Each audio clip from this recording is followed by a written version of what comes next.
Welcome to CampFire AI, where stories flicker like flame and shadows listen from the tree line. Here in the deep woods of Canada, not everything that drinks blood wears a cape. Some hide in the trees. Some are older than the trail itself. Submitted for the algorithmic approval of the AI Midnight Society, let this story begin. The Bleeding Pines. It was late October when Jasper Fontaine disappeared. He was a photojournalist from Vancouver. Came east to capture fall colors in the Laurentian Mountains. Fiery reds, golden birch, and that soft mist that settles like breath on glass. Jasper was chasing a rumor.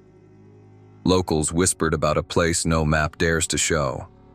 A glade surrounded by pines so tall they choke the moon. They called it La Forêt qui saigne, the forest that bleeds.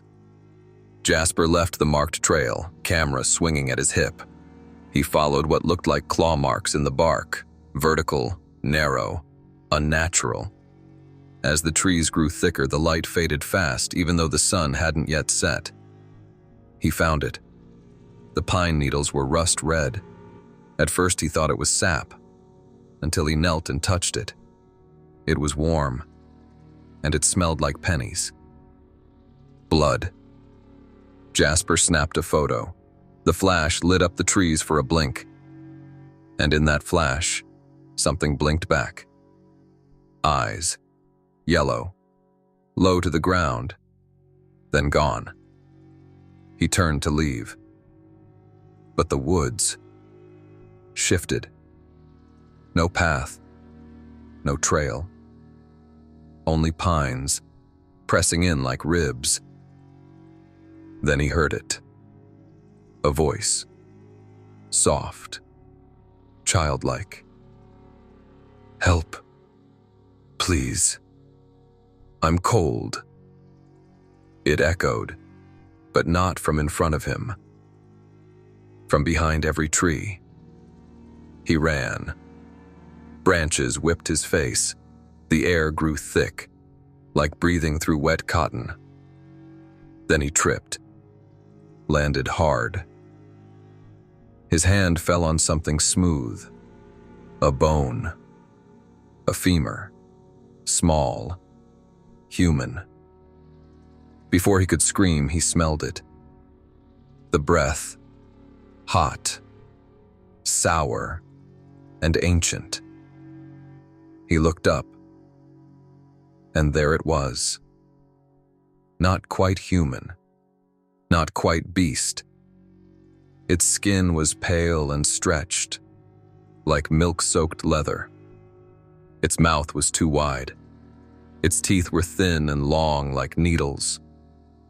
And in the center of its chest, a hollow, bleeding, pulsing. It didn't bite. It pressed Jasper's face to its chest and whispered, "I'm hungry." Jasper's camera was found a week later, resting perfectly upright on a mossy stone, 10 kilometers off any known trail. The last photo? Just trees. But zoom in, way in, and there's something hiding behind one of them. A pale shape, crouched and watching. And above it, carved into the bark in neat, perfect lines, "Blood remembers."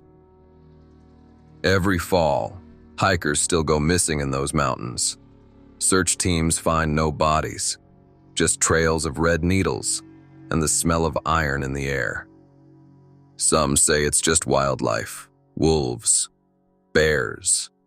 But the old families, the ones who never left those woods, they leave offerings in jars, a piece of meat, a drop of blood, and whisper, "Feed the pines," or "Feed the pines."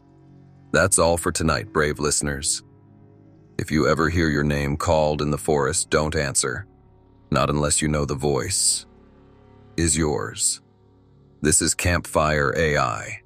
Like, subscribe, and remember, not every predator hunts in the open.